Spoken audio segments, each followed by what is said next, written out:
પ્રાયોજક છે cancer healer centre, a new beginning. કરોડોના કથિત ફિશરીઝ કૌભાંડ મામલે દિલીપ સંઘાણીને મોટી રાહત. સુપ્રીમ કોર્ટે ઇફકો ચેરમેન દિલીપ સંઘાણીની કેસ મુક્ત થવાની અરજી માન્ય કરી. 58 જળાશયોના ફિશિંગ કોન્ટ્રાક્ટ ટેન્ડર પ્રક્રિયા વિના સહકારી જૂથોને આપવાનો હતો આરોપ. અગાઉ ગુજરાત હાઈકોર્ટે અરજી ફગાવી હતી.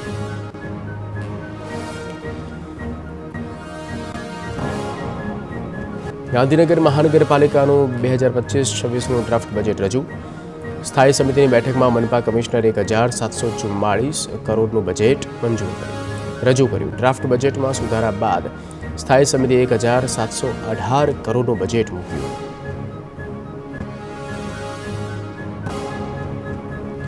મહાશિવરાત્રિના પર્વના અનુસંધાને સુરતની સુમૂલ ડેરીના દૂધ વેચાણમાં મોટો ઉછાળો.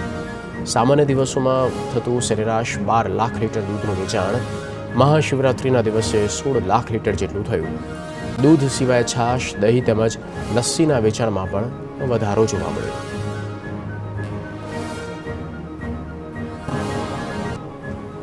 દાહોદની ઝાલોદ નગરપાલિકામાં અપક્ષ કિંગમેકર. ભાજપને સંપૂર્ણ બહુમતી છતાં અપક્ષનો સાથ. ભાજપના 10 અને અપક્ષના 7 સભ્યો ભૂગર્ભમાં ઉતરી ગયા. 28માંથી 17 બેઠકો ભાજપ અને 10 બેઠકો અપક્ષ જીત્યા હતા. ભાજપમાં ભાગલા પડી ગયા હોય તેવી ચર્ચા.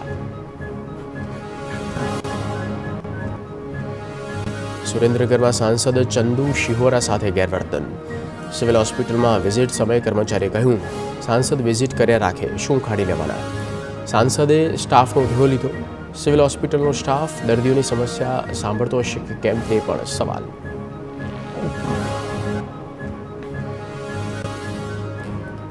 આણંદમાં ગામની જમીન રાજકોટના ગુરુકુળને ફાળવાતા ઉગ્ર વિરોધ. ગ્રામજનોએ કલેક્ટરને આવેદનપત્ર પાઠવીને રજૂઆત કરી. કહાનવાડી ગામની 114 કરોડની 237 વીઘા જમીન રાજકોટ સ્વામિનારાયણ ગુરુકુળને ફાળવાઈ. પંચાયતને તાળાબંધી કરી ગુરુકુળના કોઈપણ વ્યક્તિને ગામમાં પ્રવેશ ન કરવા દેવાનો ગ્રામજનોએ નિર્ણય કર્યો છે.